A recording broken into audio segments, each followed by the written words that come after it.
우리가 살아가면서 모든 것이 자신이 하는 게 잘 되기를 바라죠. 그런데 생각지 않은 어려움들을 만나게 됩니다. 우리가 원하지도 않는 졸지에 어떤 재정, 일, 사람, 질병 이런 문제로 고생을 하게 되죠. 그런데 이제 그 문제를 만나게 되면 사람들의 마음이 약해져요. 약해지면서 이제 어떤 생각하냐면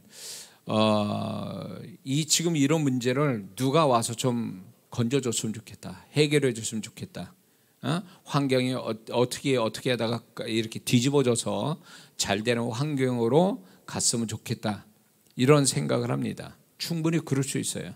그런데 그렇게 한다고 해서 그런 생각한다고 해서 문제가 풀려지는 것도 아니거든요. 해결되는 것도 아니거든요. 특히 또 예수 믿는 사람이 이런 생각을 가지게 된다는 것은 결과 하나 도움이 안 돼요. 하나님 앞에 그 사람 그 생각은 결코 도움이 안 되고 그거는 문제를 인식하는 어떤 잘못된 생각이라는 거 우리가 알고 있어야 됩니다. 그래서 우리는 예수 믿는 사람은 문제를 만났을 때 문제보다 더 문제가 문제냐면 뭐가 문제냐면 그 문제에 대한 잘못된 생각이 더 문제인 거예요. 그래서 많은 성도분들이 이제 여러 가지 문제를 가지고 주님 앞에 오는데 제가 목사로서 성도분들 그런 분들을 보면 가지고 있는 그 현실적인 문제도 문제인데 이 문제를 해석하거나 문제를 대하는 태도가 더 문제인 거예요. 그러니까 주님이 볼 때 그 태도나 모습 때문에 하나님이 더 불쾌하게 여기시고 그것 때문에 불신앙적인 모습을 보이게 되고 그런 모습이 결국은 문제를 풀어가는 게 아니라 문제를 더 꼬이게 만드는 이런 모습을 제가 이제 보게 되거든요. 그러면 이분은 문제를 주님 앞에 가져와서 풀고자 가져온 사람이 오히려 문제를 더 엮여가지고 더 어려움을 겪는 경우가 있습니다. 그러니까 이거는 가만히 있어도 문제의 어려움도 있는데 거기다가 자기가 뭘 한다고 자꾸 한 것이 오히려 문제를 더 심각하게 만드는 그런 경우가 있다는 거죠. 그래서 문제를 풀기 전에 문제에 대한 인식을 좀 더 믿는 자는 바로 가져야 되거든요.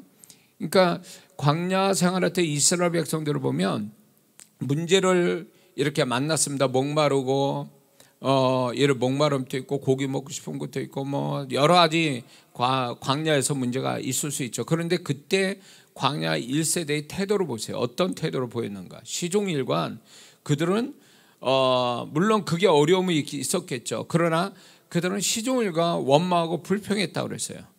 원망하고 불평한 말을 할 정도면 그 심령 자체도 이미 더 심각한 부정적 심령이 있었다는 얘기거든요. 근데 그 결과가 뭐예요? 그들이 그렇게 해가지고 하나님 앞에 영광이 됐습니까? 기쁨이 됐습니까? 그게 또 새로운 축복을 만들어냈습니까? 그게 아니거든요. 고기 먹고 싶다고 그러다가도 그걸 불평했지만 하나님이 결국 고기는 주셨지만 그 불평하고 탐욕을 부린 자들이 결국 고기가 이빨 사이에 끼기 전에 죽었다 그랬잖아요. 그러니까 문제로 만나서 징계로 받은 거예요. 축복이 오면서 동시에 징계가 온 거죠. 그러니까 우리가 문제가 있어서 문제를 해결하려고 하는 것이 우리는 그렇게 하기를 바라지만 하나님은 문제가 해결되는 것보다 문제를 만난 자의 태도가 더 중요하다고 보시는 거예요. 그 태도에 따라서 영광을 받으시기도 하고 그 태도에 따라서 진짜 극단적으로 응답은 오지만 징계도 동시에 와버리는 어처구니 없는 일을 경험할 수도 있다는 거죠. 그래서 문제가 정말 해결이 되고 하나님께 영광되고 그 문제의 결과가 또 축복이 되게 하려면 우리가 무엇보다도 현실적인 문제를 가지고 있는 데만 거기에 우리가 몰입할 게 아니라 그 문제를 대하는 나의 생각, 잘못된 생각부터 뜯어고치는 게 중요하다는 거예요. 그러면 그게 뭐냐? 우리는 보통 이렇게 생각해요. 문제에 대한 잘못된 생각이 첫 번째는 문제 자체가 승리자고 나는 문제를 만난 나는 패배자다라고 생각하는 거죠. 어떤 문제든 간에 그게 나를 괴롭히는데 그게 나를 막 마음대로 어떻게 하는 그 승리자고 나는 그에 따르는 패배자다, 이런 패배의식을 갖게 된다는 거죠. 제가 과거로 제가 돌이켜 볼 때도 저의 현실적인 문제, 뭐 재정적인 문제나 뭐 목회적인 문제가 이렇게 아무리 애써도 안 되고 풀어지지 않고 더 심각한 상황으로 막 이렇게 갈 때마다 그런 게 이제 반복이 된 거죠. 세월이 가면서 계속 풀어지지 않고 나아지지 않으니까 뭐가 오냐면, 나는 이 환경을 못 이기는구나. 그러면서 못 이긴다라고 생각하니까 뭐가 오냐면 패배의식이 내 안에 들어오는 거예요. 한 번의 패배는 다시 그거를 극복할 수 있는 마음이 생기는데, 이게 반복된 패배가 온다면 이 사람은 패배의식으로 내면에 아주 그게 굳어진 생각이 된다는 거죠. 나는 진 사람, 나는 안 되는 사람, 막 이런 식으로 가버린 거죠. 그러니까 제가 이런 생각에 잡혀가지고 뭐가 있었냐면, 뭘 하는 자체가 두려운 거예요. 해도 안 될 건데 뭐 이런 생각이 갖는 거예요. 그리고 하는 그 자체가 두려운 거예요. 뭘 한다는 자체가. 이게 패배의식에서 나온 생각이거든요. 그래가지고 패배의식이 강하다 보니까 무슨 생각으로 이렇게 진전이 되냐면 운명론자가 되는 거예요. 그래, 하나님은 난 이렇게 살다가 죽으라고 주신 거야, 이러고 생각하는 거예요.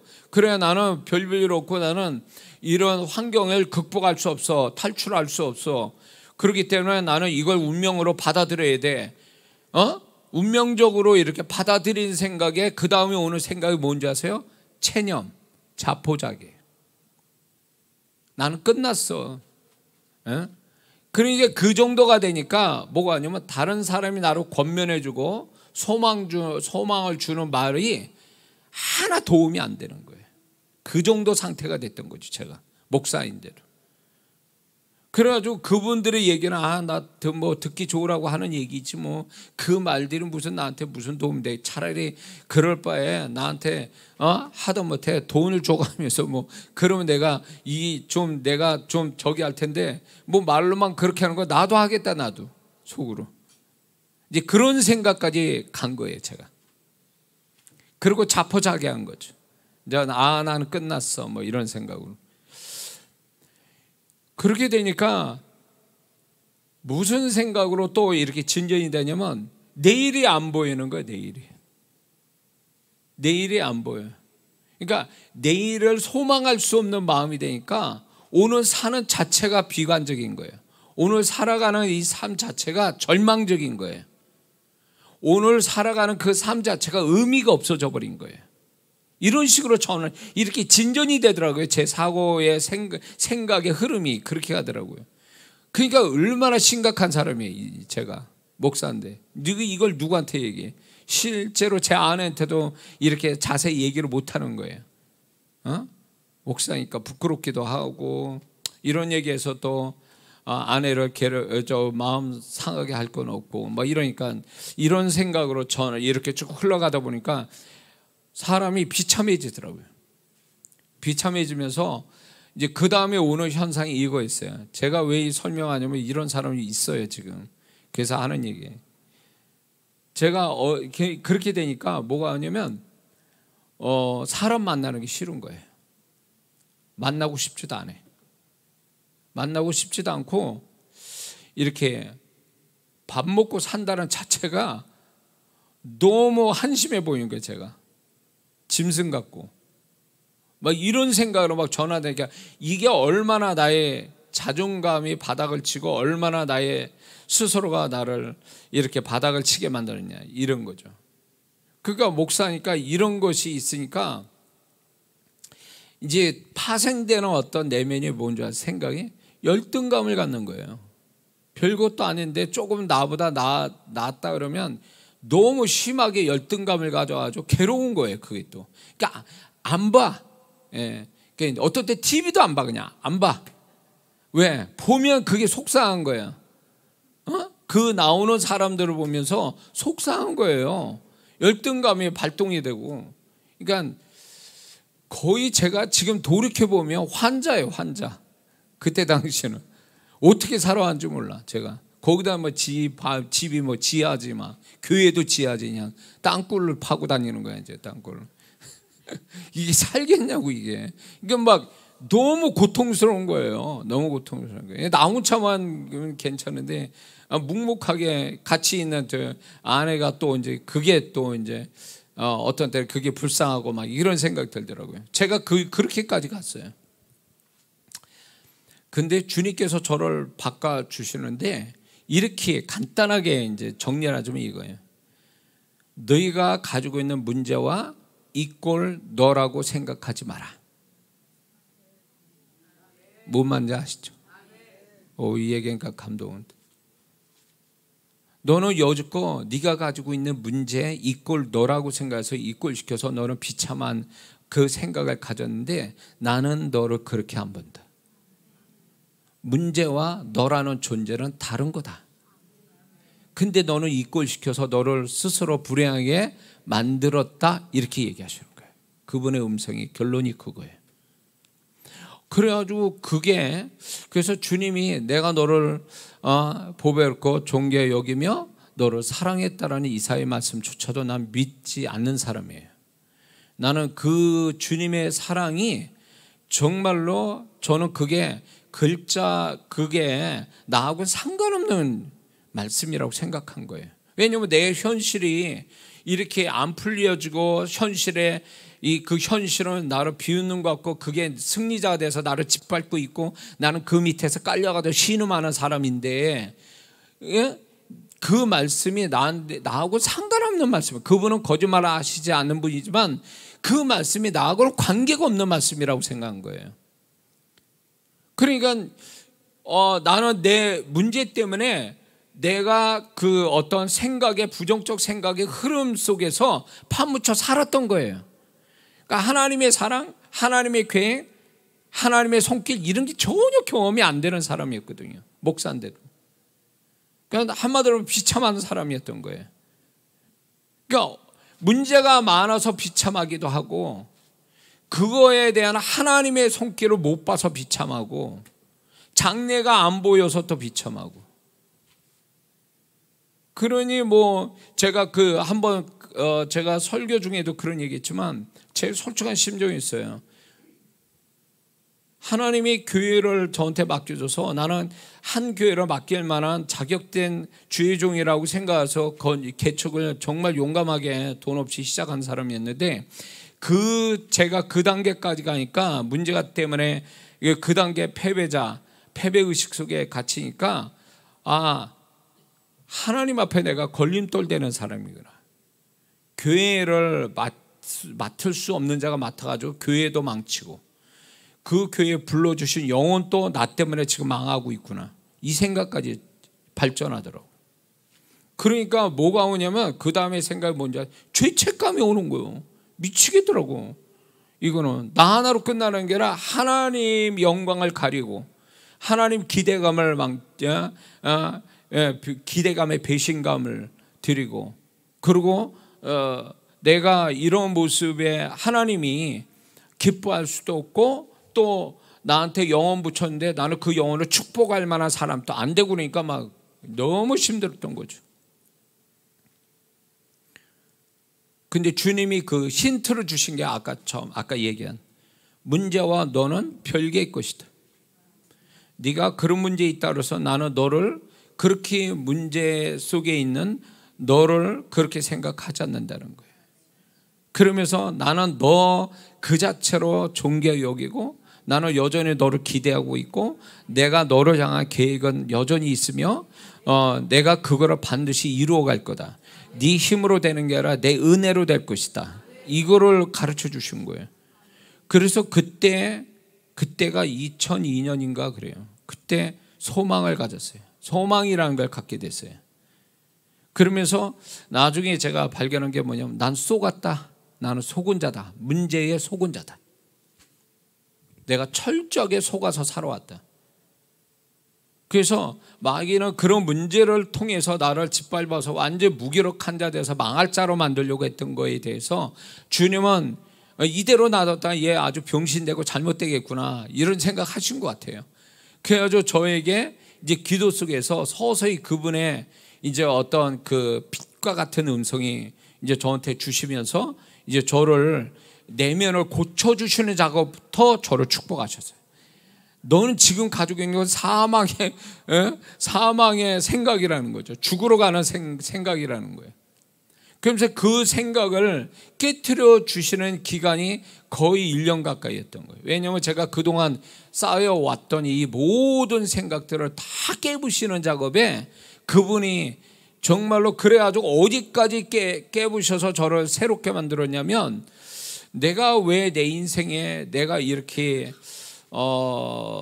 나답지 않고, 그 다음에 내가 나를 볼 때 왜 이렇게 답답하고, 또 이런 부분에 대해서 하나님은 네가 오래전부터 가지고 있는 마음의 상처 때문에 너는 지금 너답지 못하고 너는 기죽고 살고 내가 하는 것에 그 오랫동안 묵혀둔 그 마음의 상처가 너를 지금 괴롭히고 있는 거다. 그래서 그분이 저를 교회 바깥에 2003년 3월 달에 교회 부흥사역을 나가기 직전까지 그분이 내 마음을 치유해 주시는데, 과거로부터 쌓여졌던 마음의 상처들, 부모님과 같이 살면서 부모님부터 받은 어떤 그 마음의 상처들부터 해서 쭉 그런 것들을요, 실감나게 기도 속에서 성령께서 오늘 당한 일처럼 생생하게 와닿게 하시는 거예요. 그 미치겠더라고. 그러니까 또 가뜩이나 삶이 어렵고 막 내가 이 패배 의식에 온갖 사망의 생각들을 다 가지고 있는 데다가 그것까지 건드려 놓으시니까 막 그 교회 안에서 이제 교회 안에 아무도 없으니까 문 잠궈 놓고 막 미친 듯이 막 뒹굴고 막 소리 지르고 난리가 났던 거죠. 제가 그게 이제 치유를 해 주시는 거예요. 나답지 않았던, 나를 괴롭히고 나를 불행하게 만드는 것으로부터 뭐가 뭔지를 몰랐는데 그분이 저를 가르쳐 주신 거예요. 그분의 음성이 나를 다시금 나를 돌아보게 하고 나를 나답지 못하고 나를 존재값을 낮추게 하는 그런 것들을, 특히 이제 마음의 상처들을 그분이 저를 만져주시면서 그거를 현실감 있게 맞닥뜨리면서 제가 고통스러워 하는 가운데 거기서 치유를 받았거든요. 제가 치유를. 그 치유를 받고 나니까 내가 여지껏 속았구나. 내가 매여서 살았구나. 나는 이런 사람이 아닌데, 나는 문제 속에서 짓눌려 살아서 나를 아예 왜곡된 나를 아예 이게 내 모습이다라고 속아서 살아온 거에 대해서 주님이 저를 고쳐주신 거죠. 아마 여기도 그런 사람이 있을 거예요.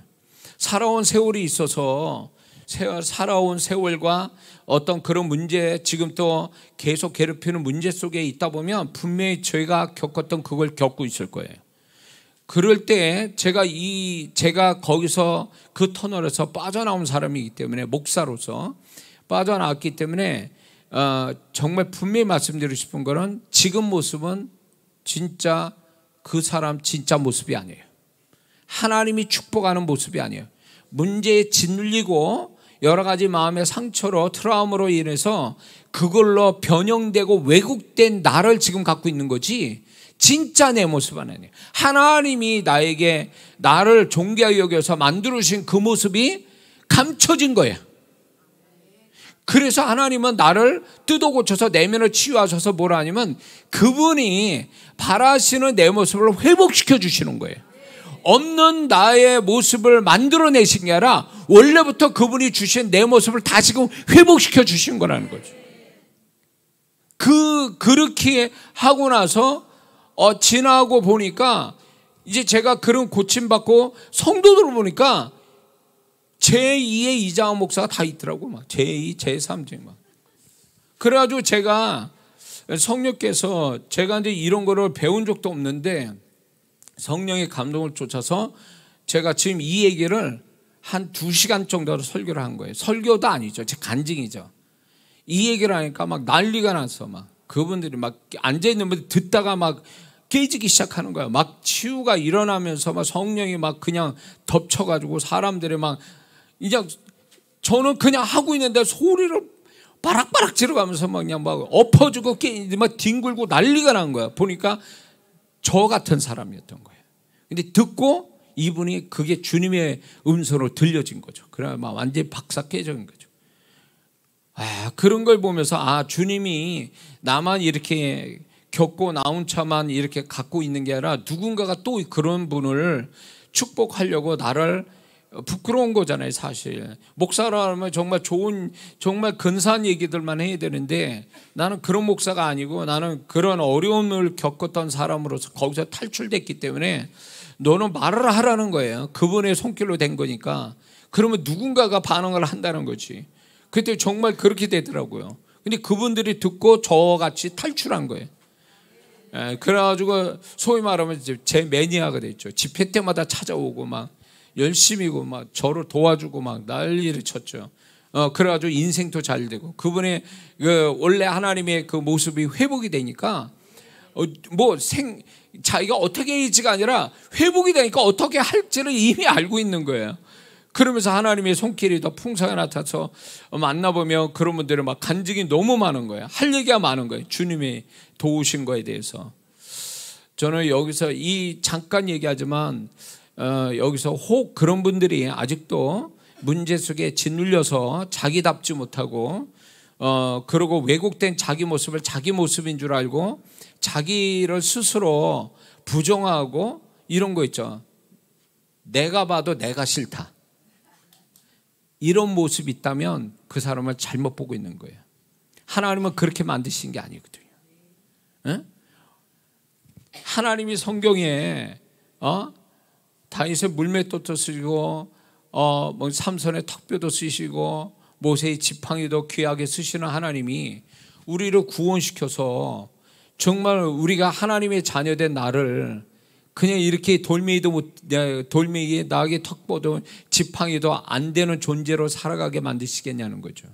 못 배워서 가진 게 없어서 아니요. 그거하고는 상관없어요.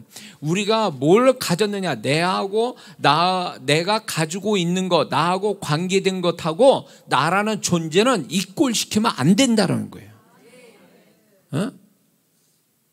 이꼴시키면 안 되고 그거는 그거고 나는 나예요. 따로 있는 거예요. 근데 우리 자꾸 그걸 이꼴시켜가지고 왜 나같이 제가 가졌던 그런 생각 속에서 파묻혀 괴롭히냐 이거예요. 자기를 자해하는 거예요. 그거는 지나고 보니까 내가 나를 자해를 하고 살았던 거예요. 그러니 누구를 치유하냐고. 내가 자해를 해서 내가 고통을 계속 생산해내고 있는데 누구를 치유해 주냐고.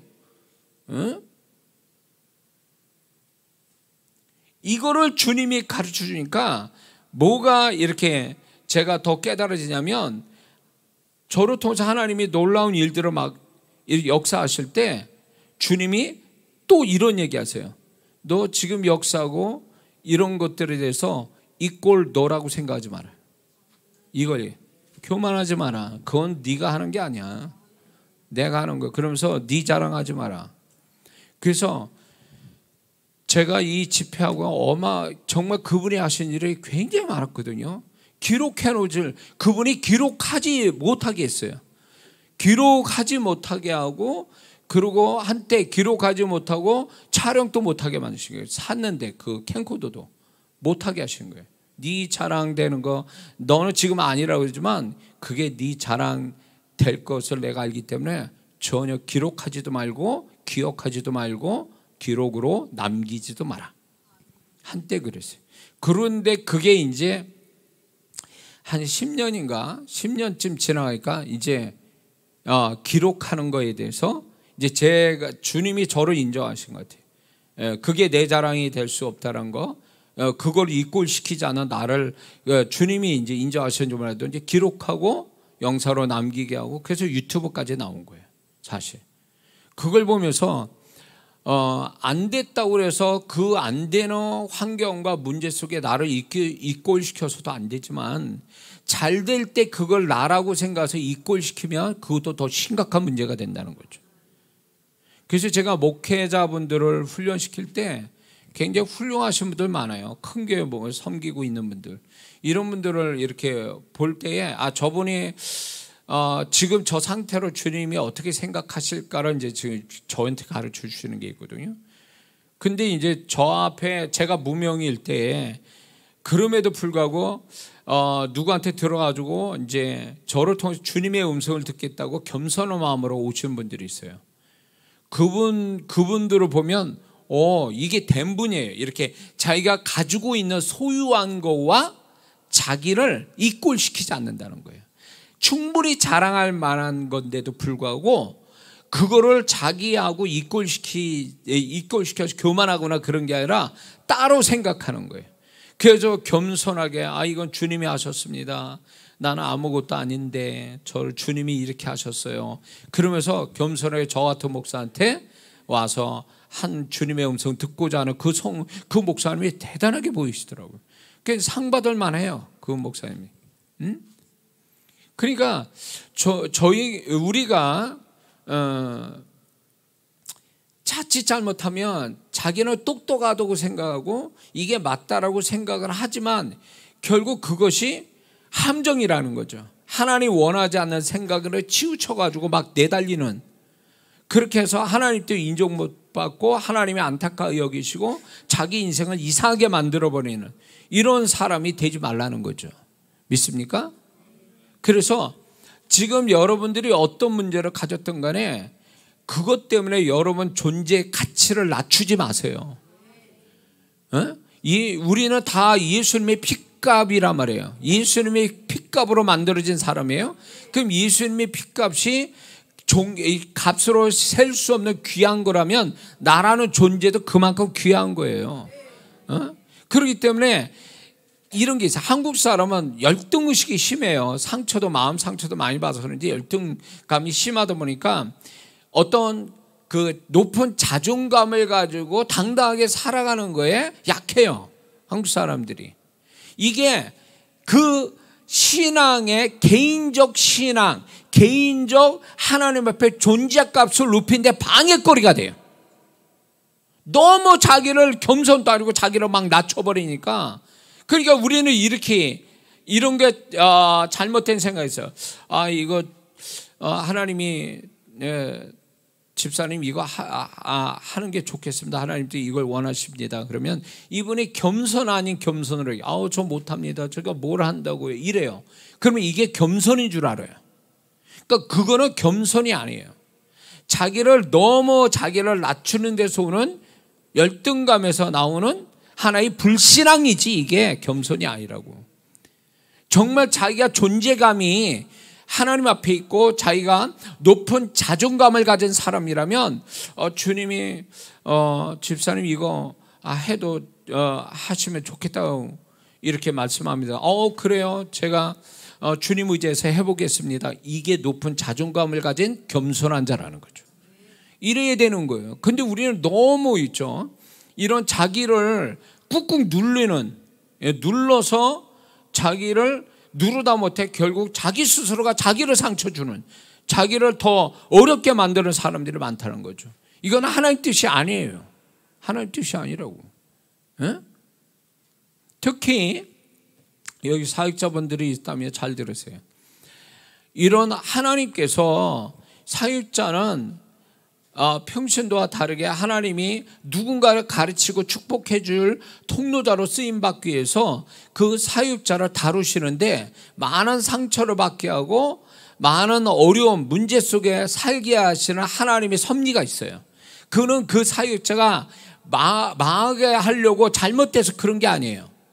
그게 아니라 이런 문제 속에 어떤 어려움 속에 이런 거를 경험시키고 통과시켜서 오직 그 사람만 없고 주님만 채워져서 주님이 흘러가는 존재로 만들기 위해서 찌꺼기 같은 그의 존재에 하나님이 원하지 않는 그걸 깨부시기 위해서 일시적으로 오는 거지 잘못해 준 게 아니란 말이에요.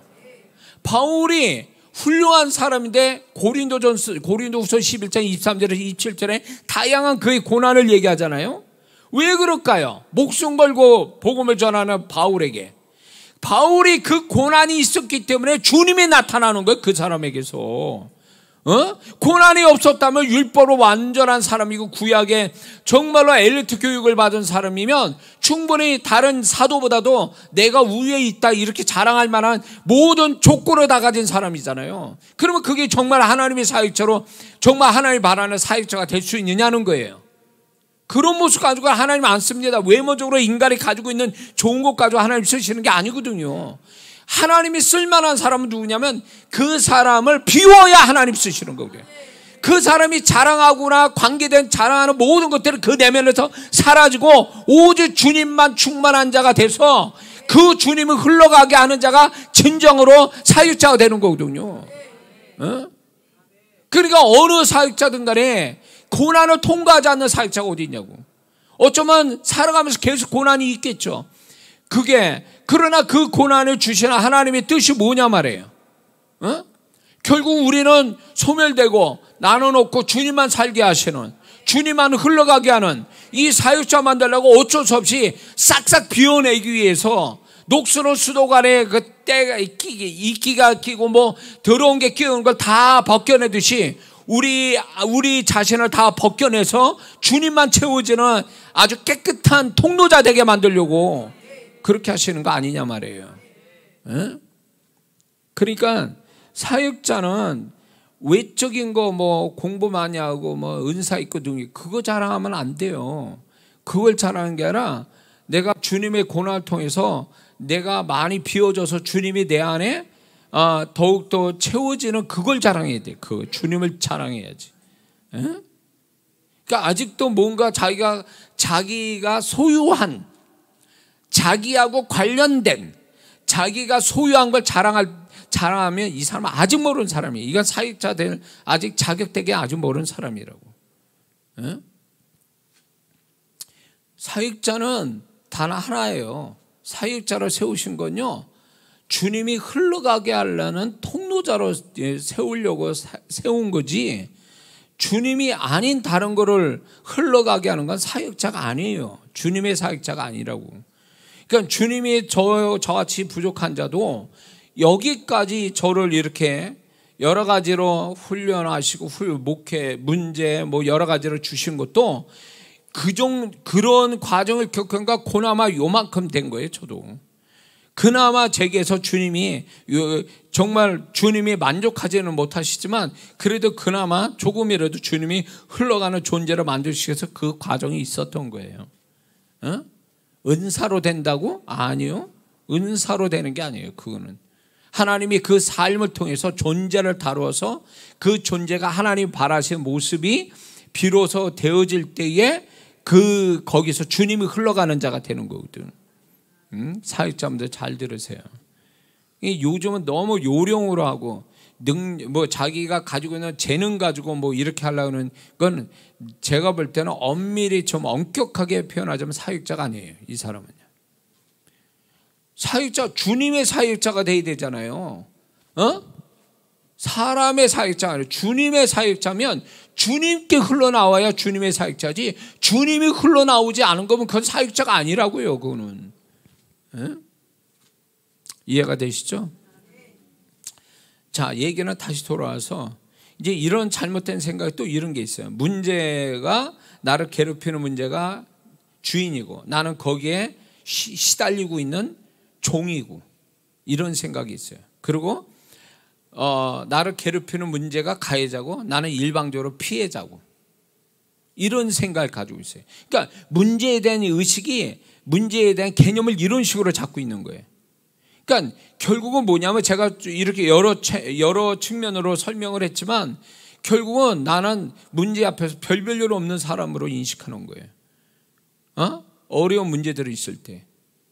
그러니까 이런 마음을 가지니까 기도를 해도 맨날 울고 짜고 막 도와주세요, 살려주세요 이런 식의 일관된 기도만 하고 있는 거예요. 근데 주님이 이 부분에서 저한테 가르친 게 뭐냐면 저도 그럴 때 맨날 반복된 살려달라고 제가 어제 얘기했는데 주님 제 기도를 잊어버리신 것 같아서 또 오늘 얘기합니다. 그래서 계속 또 얘기하죠. 오늘 잊어버리시면 또 내일 제가 또 얘기하겠습니다. 이런 식으로. 근데 주님이 뭘 얘기하시냐면, 제가 어느 정도 이제 주님과 소통해서 좀 주님의 마음을 알게 되니까 주님이 이제 알아들을 만하니까 얘기를 이렇게 하세요. 나는 네가 그때 어려울 때 주님, 제가 주님으로 말미암아 다 극복되고 이길 수 있습니다. 주님이 반드시 저한테 이런 문제를 해결해 주실 줄 믿습니다. 주님이 그거예요. 나는 네가 어떤 강구하는 것보다 나를 의지해서 믿음의 고백하는 것을 내가 원했다라는 거예요. 원했다는 거. 그걸 원했다는 거예요. 그러니까 주님은, 그러면 제가 주님께 물었죠. 주님, 그런데 왜 그때 얘기 안 하셨어요? 그러니까 주님이 이렇게 얘기해요. 야, 그때 얘기해도 너는 그렇게 할 수가 없어. 왜냐면 내 내면이 완전 거지 같은 내면이었거든. 그러니까 주님이 아신 거예요, 나를. 근데 내가 왜 그렇게 믿음의 고백을 못했냐 했더니, 문제에 짓눌려 가지고 문제의 피해자고 문제에 아주 시달리는 종의 역할이고, 나는 정말로 패배자고, 이런 생각이 가니까 그런 상태에서 나오는 말이 뭐겠어요? 살려주세요, 이 말밖에 더 하냐고. 표현이 그것밖에 안 되는 거예요. 어떤 자존감이 높거나 아니면 좀 주님에 대한 신뢰가 강해서 문제보다 주님에 대한 신뢰가 크다면 말을 달리 하겠죠. 주님, 내가 이런 문제 있어도 전 주님이 계시기 때문에 나는 극복할 수 있습니다.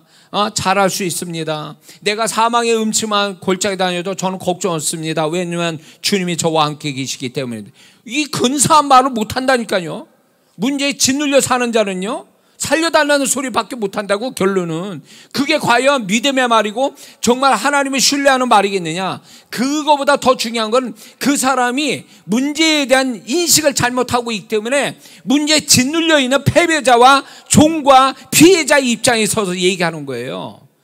그러니까 주님이 안타까워하는 거예요. 야, 문제는 문제고 너는 너지 왜 어떻게 문제를 입고시켜줘. 너는 그렇게 네 스스로가 짓밟아버리냐 너를.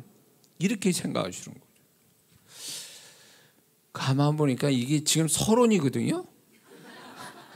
근데 지금 이 얘기를 이렇게 길게 할 내용이 아닌데 하는 거 보니까 여기에 이런 사람이 왔나 봐. 이거에 대한 어떤 주님의 메시지를 기다리는 성도가 있나 봐, 이게. 야, 이게 참 희한하네. 근데 여러분들은 어떤 문제 가지고 여기로 왔지만 문제 해결보다 더 중요하게 생각하는 게 주님이 그거예요. 너는 어떤 생각 가지고 있니? 문제에 대해서. 혹시 잘못된 생각으로 문제에 대한, 그게 죄된 건 아니지만 문제에 대한 잘못된 생각을 가지고 와서 여기서 지금 기도하는 거 아니니? 라는 거에 대한 그 문제에 대한 인식을 바로잡아 주시기 위해서 지금 말씀하는 것 같아요. 이게 문제 해결보다 더 중요한 거예요. 문제가 해결됐어. 이렇게 문제에 짓눌려 있다가 문제 해결돼서 그 다음에 또 어떤 문제가 오겠죠? 그러면 또 이 형태로 가는 거야. 이 패턴으로. 그러면 주님은 또 속상한 거야. 너는 어떻게 그렇게 사니? 왜? 어떻게 그렇게 사니? 그러니까 주님은 어떤 결과보다도 문제를 대하는 태도에, 나의 어떤 잘못된 태도에 안타까워하고 그게 불만인 거예요. 그분은. 나는 여지껏 몰랐어요. 저도 모르고 살았어. 최대한 그분한테 불쌍한 모습으로 보여야 좀 응답받을 것 같으니까 막 안 나오는 눈물 그냥 막 흘려야 돼. 막 그냥 억지로 다 해야 돼. 막 목소리도 쥐어짜서 막 그냥 불쌍한 목소리 내야 되고 막. 그것도 모자라가지고 나는 무릎을 잘 못 꿇어요. 이게 살이 쪄서 그런지. 근데 하나님께 불쌍한 모습 보여드리기 위해서 무릎 꿇고 기도하고 막. 그래가지고 의자에 앉아서 기도하거나 이러면 불경해 보이는 거야. 그분이 너 여유가 있구나. 그럴까봐 그분 앞에 내가 그렇게 태도 잘못 보일까봐 또 불쌍한 모습으로 또 하고 있고.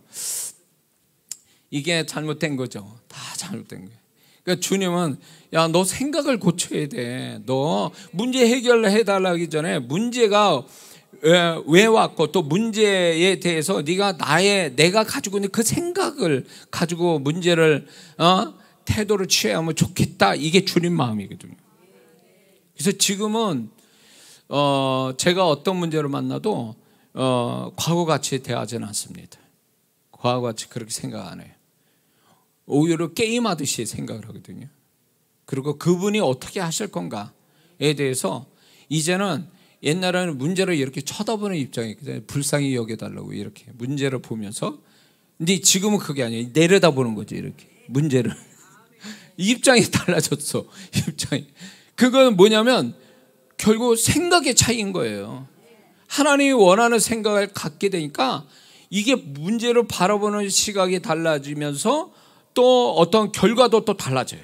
이렇게. 그러니까 너무 내가 이거 잘못 생각해요. 그러니까 예수 믿는 사람이 신앙생활 점점 잘해간다는 증거 중에 하나가 뭔지 아세요? 생각이 바뀐다는 거예요. 기존에 세상 사람같이 생각해왔던 거, 아니면 내가 나도 모르게 만들어진 고정관념, 신앙에 전혀 도움이 안 되는 이 고정관념들이 깨지기 시작하는 거예요. 그래서 신앙이 자랄수록 이제 주님의 생각하고 가까워지고 그 주님의 생각을 받으니까 이제 내가 보는 관점이 달라지는 거예요. 상황은 똑같아. 문제가 벌어지고 다 있는데 관점이 달라진 거예요. 이제 어떻게 보는 게 달라진 거지. 그게 신앙생활 잘한다는 증거죠. 믿습니까?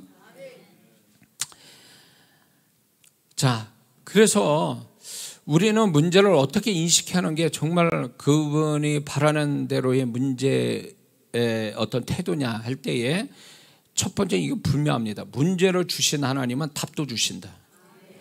문제는 그분으로부터 흘러 들어온 거지 내가 자연 발생적으로 생긴 게 아니란 말이에요. 자, 예를 들어서 이렇게 생각해 보세요. 만약에 자연 발생적으로 문제가 나한테 오는 거라고 친다면 내가 확신 가지고 여러분을 말씀드리는데 지금보다 문제는 더 심각한 문제는 더 많을 거라고 봐요. 왜냐하면 내가 실수도 많이 하고 잘못도 많이 하고 죄도 많고 이렇게 된다면 이걸로 인한 파생된 자연 발생적으로 생긴 문제는 지금 가지고 있는 문제보다 훨씬 많아질 거라는 거예요.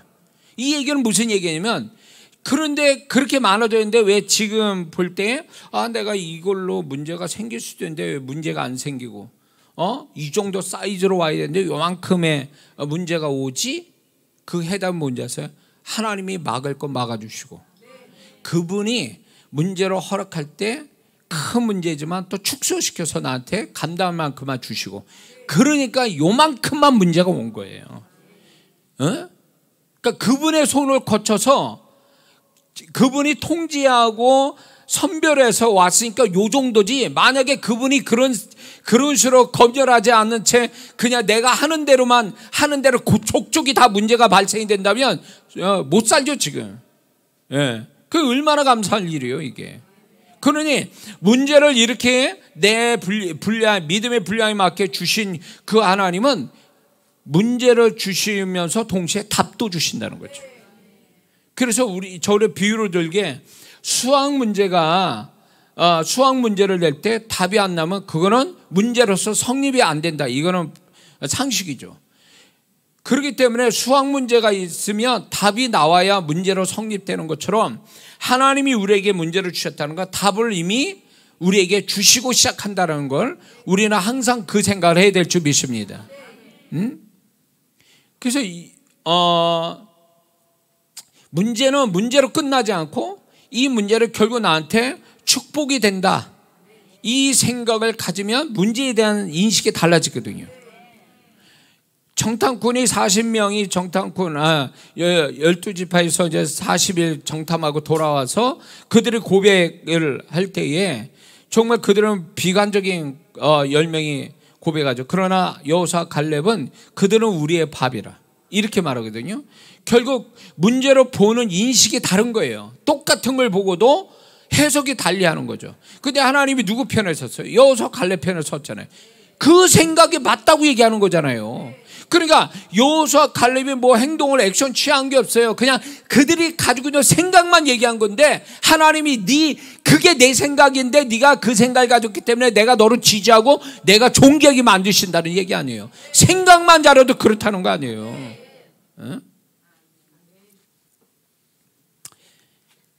그래서 우리가 문제로 만났다면 이제 조만간 이제 답이 오겠구나, 뭔가 나한테 축복이 되겠구나, 이런 생각, 합력해 선을 이루겠구나. 저는 이 말씀 굉장히 좋아하거든요. 근데 그거는 제가 살아보니까 그 말씀이 진리예요. 진짜 그대로 되더라는 거죠. 그러니까 문제에 두려워하지 말고 문제를 통한 축복을 기대하고 문제를 바라보는 게 훨씬 좋다는 거죠. 네? 그러니까 우리 눈이 속이는 거예요. 자꾸 눈에 보여진 걸 진실이라고 생각하니까 안 좋은 것들이 자꾸 벌어지거든요. 그걸 보니까 눈으로 목격하고 있고 귀로 듣니까 이게 믿음이 돼버린 거예요. 그러니까 우리의 눈과 우리의 귀에 속지 말라는 거예요. 하나님의 약속이 있잖아요. 살아계신 그분의 좋으신 분이 계시잖아요. 그걸 더 크게 생각하고 있어야 된다는 거죠. 예. 두 번째, 이제 우리가 뭘 이렇게 확신을 가져야 되냐면, 문제를 만난 자가 문제를 풀 수 있다는 거. 오늘 말씀 제목처럼. 오늘 보세요. 예수님이 너희들이 먹을 걸 주라 그랬거든요. 지금 뭐 진짜 막 그냥 이 황당한 얘기거든요. 제자들에게 먹을 걸 주라니까 5천 명 넘는 사람을. 근데 주님이 말씀할 때는 항상 그렇게 할 수 있기 때문에 말씀하시는 거거든요. 우리의 문제로 허락하신 거는요, 그 사람이 감당할 만하니까 주시는 거예요. 그래서 우리가 문제로 만난 사람에 대해서 함부로 말을 하면 안 돼요. 저 사람 죄가 많아서 저 문제 생긴 거야 라든가, 저 사람 저 문제 때문에 죽을 것 같은데, 이런 식으로 함부로 말하면 안 되는 거예요. 하나님은 우리가 죄가 많아서 문제 주시는 것보다도, 물론 그런 것도 있어요. 징계 차원에서도 있지만 100% 그게 아니란 말이에요. 100% 아니에요. 그게 하나님 또 고려하고 생각해서 징계로 가는 거는 일부분이고, 뭐 100이면 한 10 정도가 그 정도일지, 나머지는 우리가 잘못 없는데도 오는 문제들이 있을 수 있단 말이에요. 그런 거에 대해서 우리가 생각해야 될 게, 이 문제는 결국 내가 감당할 만하니까 허락해 주신 거다. 그래서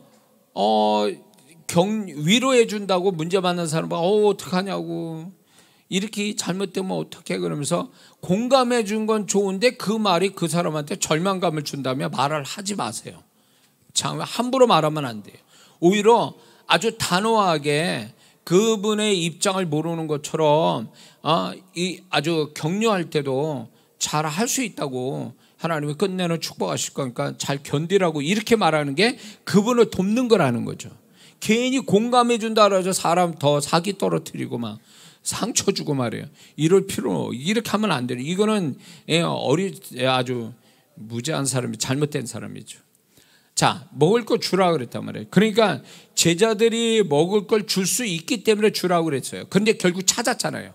안드레가 통해서 이제 한 소년이 식사를 찾았잖아요.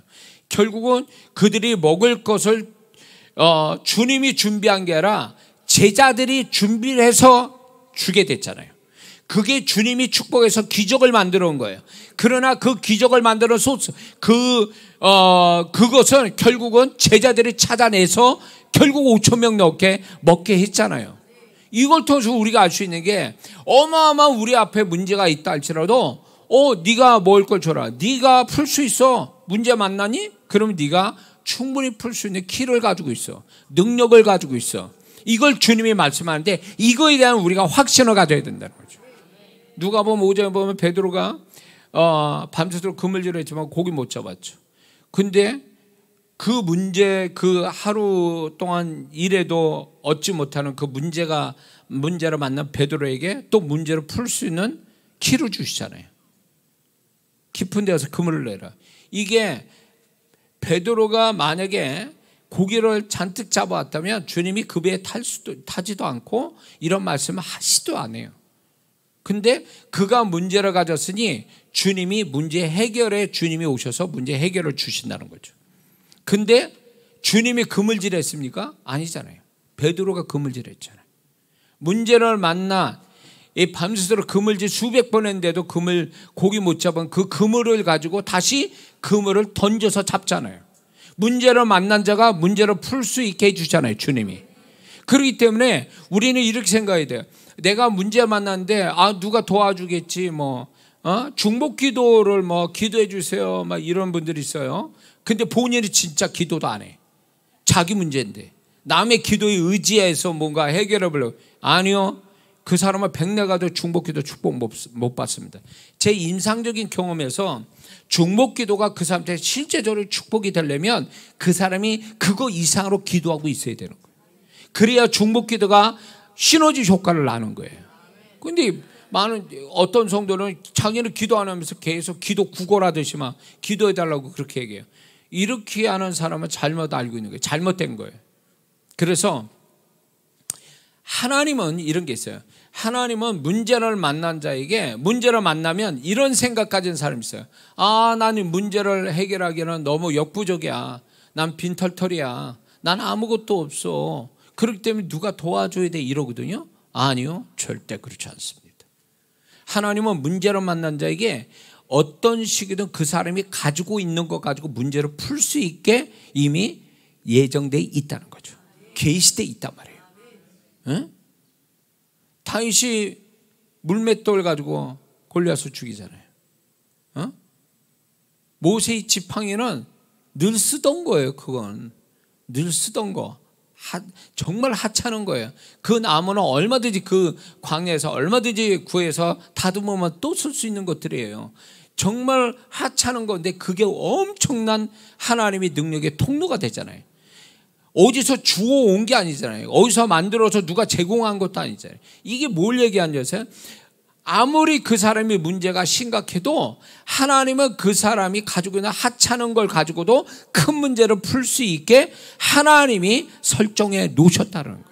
그래서 다른 사람을 볼 게 아니라 하나님, 내가 문제를 만났으니 문제를 풀기 위해서 어떤 내가 가지고 있는 도구를 어떤 걸 쓸 수 있을까를 찾아보는 게 더 중요하다는 거죠. 그게 중요해요. 근데 많은 성도들이 자기는 이게 열등감에서 오는 거거든요. 열등감을 가진 사람은요, 절대적으로 자기 거를 귀하게 여기지 않아요. 남의 떡이 커 보여서 다른 사람 걸 더 소중히 여기고 이러지 자기 걸 하찮게 여기니까 이런 사람은 결국 하나님의 이런 문제를 풀 수 있는 어떤 그 가지고 있는 것조차도 사용하지 못하는 거죠. 별거 아닌 것처럼 생각해요. 열등감이 심한 사람은요. 그러니까 열등감이 심한 사람은 자기를 사랑해 주는 사람마저도 무시하고 내쳐버려요. 그리고 나중에 후회하는 거지. 잔뜩 후회하는 거지. 그리고 자기를 사랑하지도 않는 사람에게 거기다가 막 사랑을 갖다 주고 다 갖다 주고 그러다 배신당하고. 왜 그럴까요? 이 열등감에서 오는 거예요. 그러니까 열등감은 정말 이 높은 자존감을 가진 사람은 자기가 가지고 있는 걸 다 소중히 여기는 거거든요. 근데 낮은 자존감, 소위 말해서 열등감을 가진 사람들은요, 자기가 가지고 있는 것조차도 무시해버려요. 그래서 이 사람은 다 잃어버려야 비로소 이제 그때 와서 되찾으려 하고 후회를 하거든요. 그러지 않으려면 여러분들이 지금부터 하나님이 주신 거, 별거 아닌 거라도 그걸 소중히 여긴다면 그거를 보고 네가 내가 준 걸 귀하게 여기구나. 그래서 하나님이 더 주시지. 이거를 주신 것조차도 우습게 여기고 다 그냥 마음대로 막 낭비하고 버리고 그러면 하나님 두 번 다시 축복 안 주십니다. 제가 제 아들 키울 때도 이제 애들하고 놀면 이제 그 분명히 잠바 입고 나갔는데 집에 올 때는 잠바가 없이 와. 그래 애들 그렇잖아요.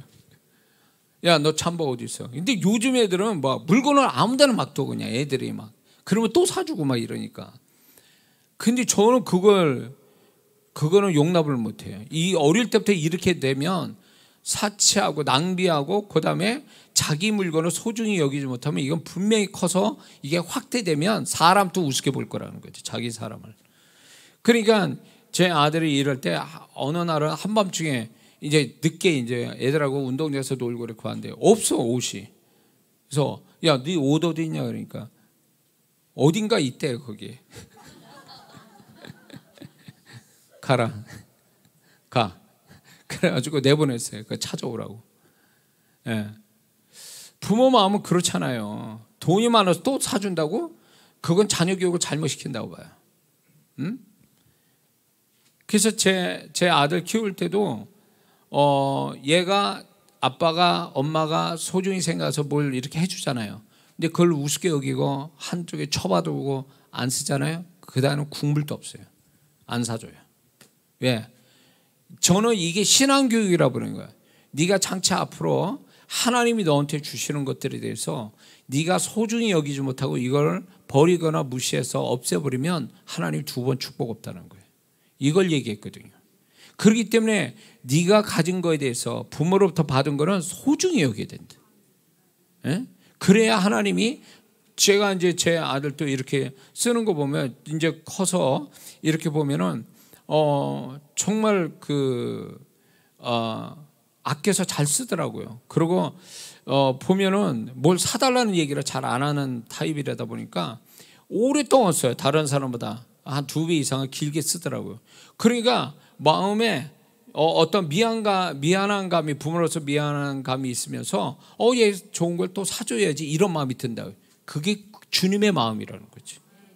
그런다는 거예요. 근데 이게 이게 자기 하나님 주신 걸 우습게 여기고 잃어버리면 이 사람은 맨날 마이너스예요. 맨날 모자라 이런 사람은요. 그러니까 이게 축복이겠냐고. 그건 아니거든. 자, 그래서 다시 얘기에 돌아와서 이제 문제를 만난 자가 문제를 풀 수 있는 능력이 있다. 그걸 믿으셔야 돼요. 남한테 의지하지 말고 하나님이 내가 문제를 풀 수 있는 능력이 있다면 그 능력의 도구가 뭘까를 생각해 보는 거예요. 하다못해 저같이 초창기 때 하나님이 내 문제를 풀 수 있는 도구가 뭐가 있을까? 성도들은 다 연약하고 장애를 갖고 있는 성도고 재정은 모자르고 뭐 이런저런 사방팔방이 다 벽이에요. 근데 그분이 가르치는 게 뭐였냐면 네 입은 있지 않냐, 입. 그러면서 기도를 엄청 시키시고 그 다음에 말씀 고백을 하는 거예요. 막 이렇게. 그 다음에 내가 바라는 거를 계속 믿음 고백을 하는 거예요. 명령력, 제가 제 설교 들어보다 아실게요. 명령력, 선평, 감사형으로 계속. 이거는 돈 나가는 일이 아니니까 계속 이거를 하루 종일 하는 거예요. 입에 거품이 생길 정도로. 마음기도. 저는 그래서 언어로 인생 푸른 거예요. 그러니까 나는 이게 하나님이 나한테 풀 수 있는 능력 뭘까? 입인가, 입. 그러니까 여러분들 아무것도 하나님 나 풀 수 있는 거 주신 적 없는데 그러면 주님 말씀이에요. 네 입이라도 있지 않냐. 이 봉오리 이렇게 저기 한 분은 없잖아요. 장애를 갖고 있는 분이. 그러니까 없으면 입이라도 사용해야 돼, 입으로. 그래서 하나님은 문제를 만난 자가 문제를 풀 수 있는 능력을 주신 것에 대해서 믿음으로 감사하고 그걸 쓰게 된다면 주님의 그 작은 거라도 크게 역사할 줄을 믿습니다. 그리고 또 우리가 확신 가져야 될 한 가지가 뭐냐면 문제를 풀면 새로운 축복이 온다는 거예요. 틀림없어요.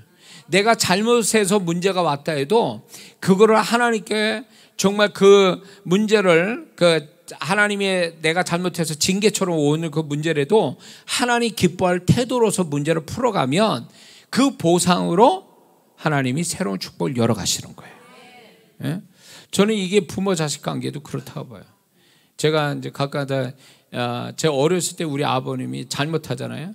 우리 어머니한테 잘못하면 엄청 맞았거든요. 저 나이 때는 다 맞고 자라잖아요. 맞으면 진짜 저희 부모님 좀 이렇게 자녀를 때리는데 무식해요. 저렇게 많이 무식하세요. 그래가지고 맞고 여기저기 그냥 여기 온몸이 야 너 잘못이 종아리 걷어 회초리 이런 차원이 아니니까 우리 집안은요. 다 O형 집안이야. 그래가지고 거칠어 이게. 그래가지고 의도 맞고 그러면 얼굴부터 해가지고 그냥 발끝까지 이게 다 표가 나. 다 그랬어요 옛날에는. 근데 이제 그렇게 맞고 나는 내 서러움에 울고 그렇게 있으면 그 다음날 우리 아버님이 직장 가시잖아요. 야, 이 용돈이다. 없는 용돈 생기는 거야. 그러니까 자녀 교육시키다고 때리셨지만 마음이 아픈 거예요. 그냥 자식이 아픈 걸 보면서.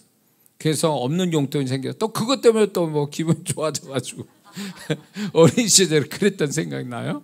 네, 하나님도 그런 마음이 아니실까? 우리가 잘못해서 징계받더라도 그분이 그런 모습에 안타깝고 애처로워서 새로운 은혜를 부신다는 거죠.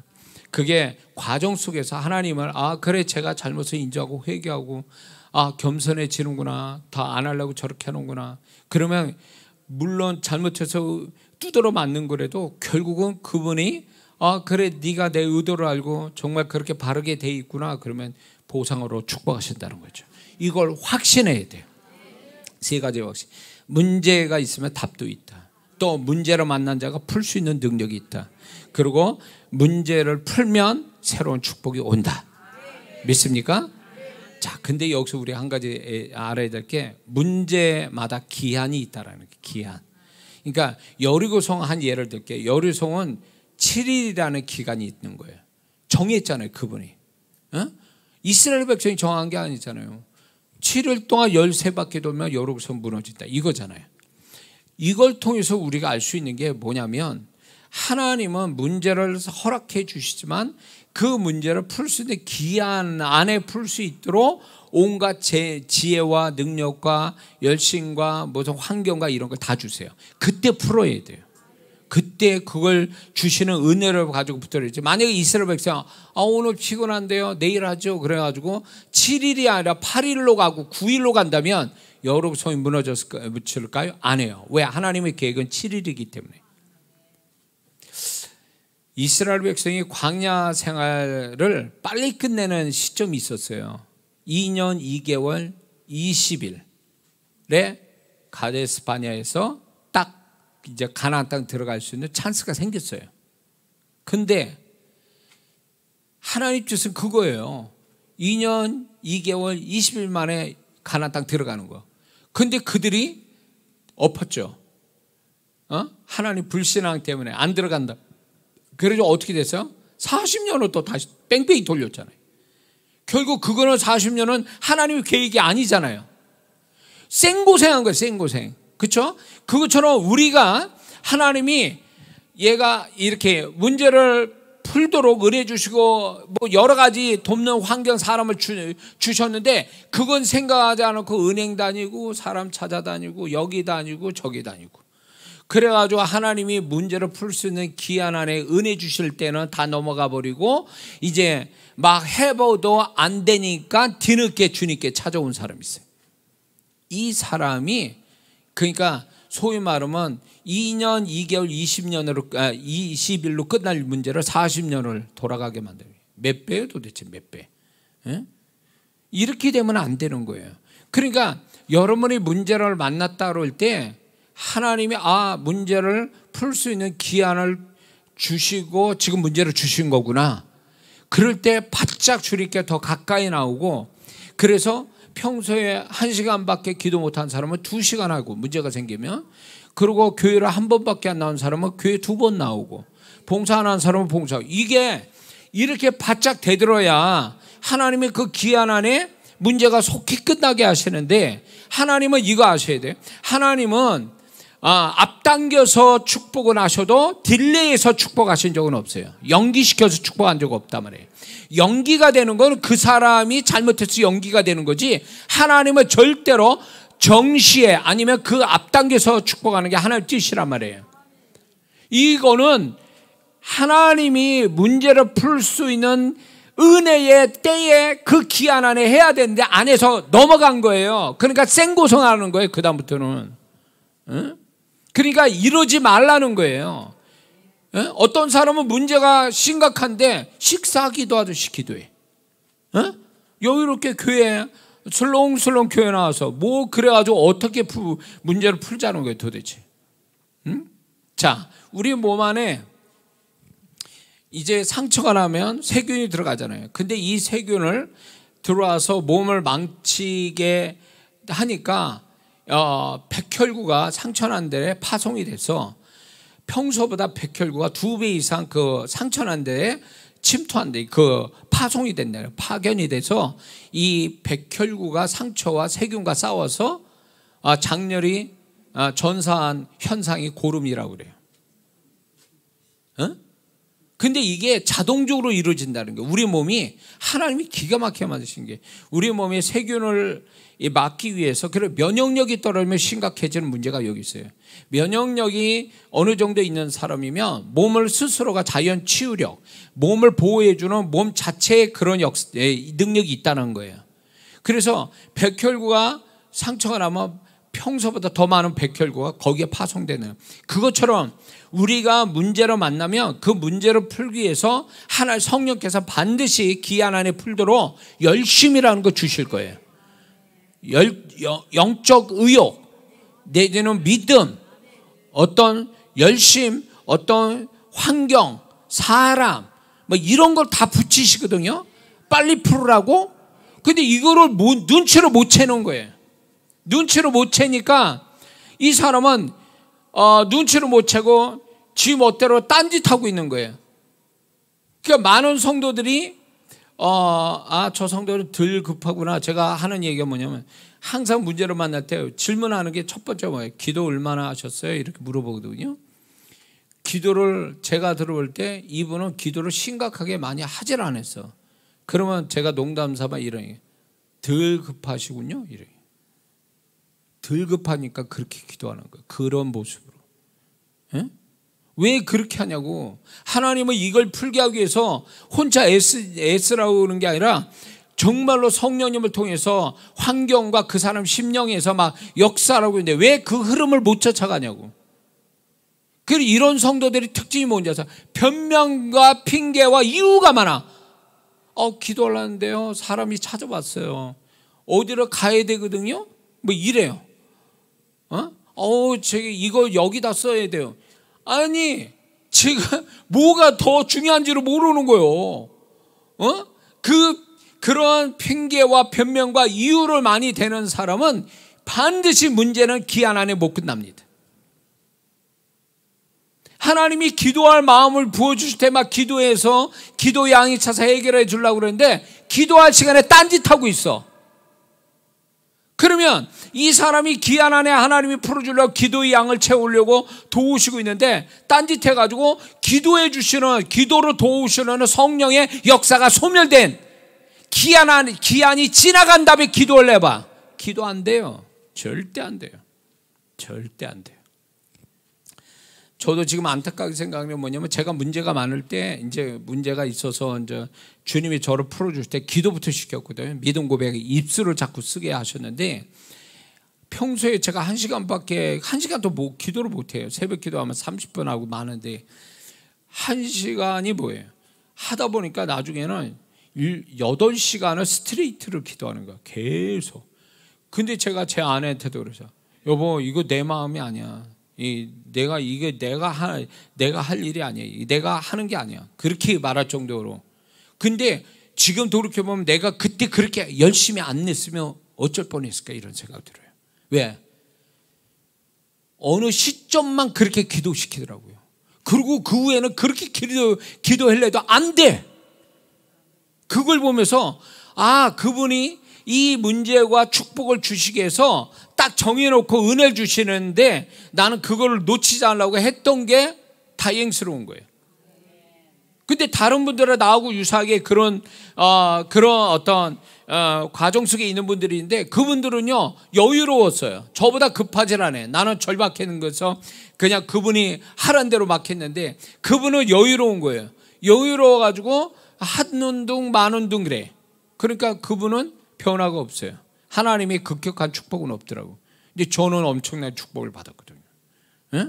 그래서 그걸 보면서 하나님이 은혜 주실 때, 성령이 역사할 때 같이 흐름을 타고 가야, 이럴 때가 언제냐면 꼭 뭐가 아니면 뒷바람 맞으면서 걷는 거 있죠. 이거 현상이 일어나요. 힘들지 않아요. 지금 제가도 그때 막 매일 7시간, 8시간을 기도한다 해보세요. 이게 참, 한 번은 해도 계속 6개월 이상은 한다? 못해요. 근데 저는 그게 되더라는 거지. 왜냐면 성령께서 뒷바람을 불어넣어 주니까 가는 게 너무 수월했거든. 근데 그 후에는 이 뒷바람을 주는 그 성령의 역사가 없어지니까 그때 막 2시간, 3시간 하는 것도 너무 어려운 거예요. 예. 그래서 그분이 은혜 주실 때 그 바람을 타고 가야 된다는 거죠. 예. 그래서 하나님은 우리에게 문제를 주시면 또 문제를 풀 수 있는 능력과 또 은혜를 베풀어 주신다. 그래서 그때 열심을 내는 것이 필요하다는 거죠. 할렐루야. 자, 그러면 우리가 문제를 하나님은 어떻게 우리 문제를 풀게 하시려고 하시는가 할 때 분명히 이거를 좀 알고 있어야 돼요. 첫 번째로 존재값을 높여서 풀게 하시려고 그래요. 존재값을 높여서. 그러니까 문제를 풀기 위해서 문제를 대항해서 이기는 게 아니라 문제 위에 있게 만드는 거예요. 그거는 그 사람의 존재값을 높이면 그 존재값 때문에 문제를 하나님이 풀어주시는 이 법칙이 있어요. 그래서 하나님이 문제를 만난 자에게 정결함을 요구하고 기도를 요구하고 헌신을 요구하는 게 이게 결국 뭐냐면 그 사람의 존재값을 높이는 거예요. 존재값을 높이면 그 문제는 그 사람이 손을 안 대도 하나님이 직접 그 문제를 해결해 주시는 은혜가 온다라는 거예요.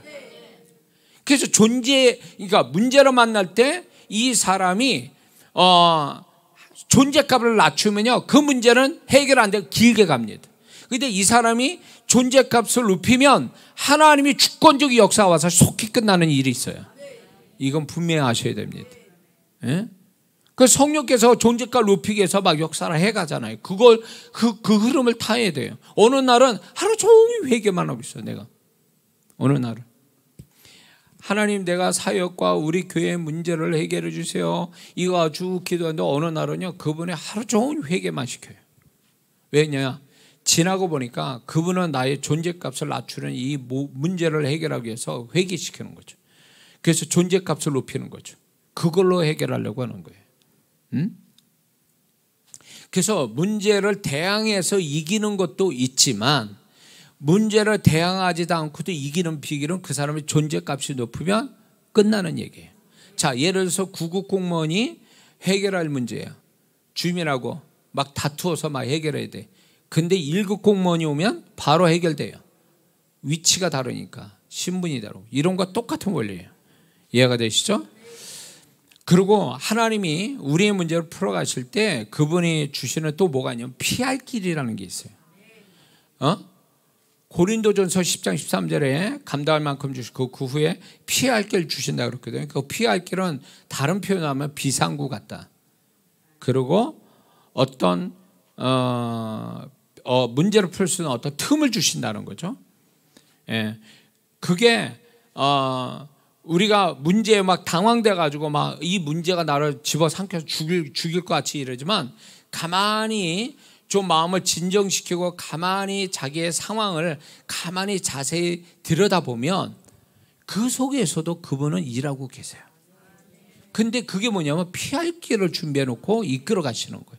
맞닥뜨려서 깨지지 않게 피할 길로 어떤 길을 주시고 이끌어 가셔서 덜 고생하도록 하나님이 주시는 게 있다는 거예요. 그래서 여러분들이 문제 만날 때 존재감을 높이고 두 번째는 피할 길이 어디에 있는가를 살펴보는 거예요. 그러면 반드시 어떤 한 사람이 어떤 현장이 어떤 일이 어떤 상황이 그게 피할 길이 되는 경우가 많아요.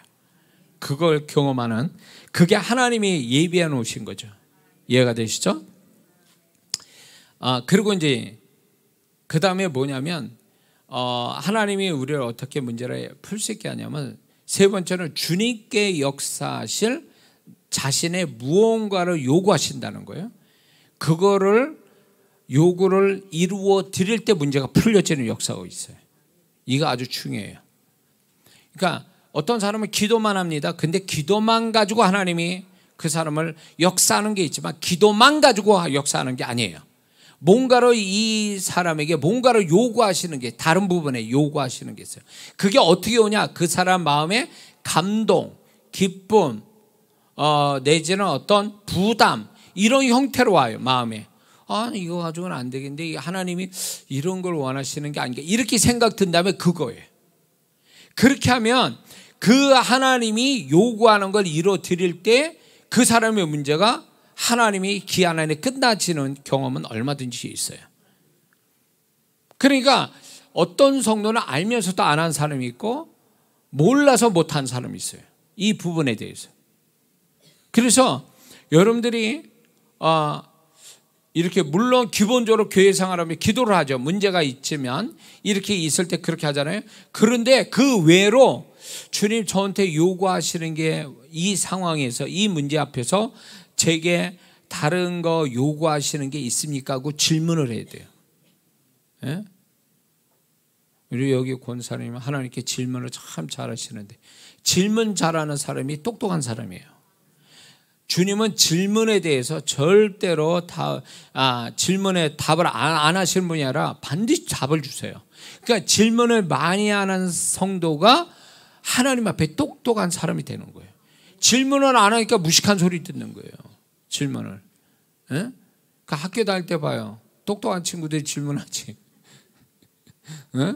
다른 친구들이 질문 안 하거든. 예.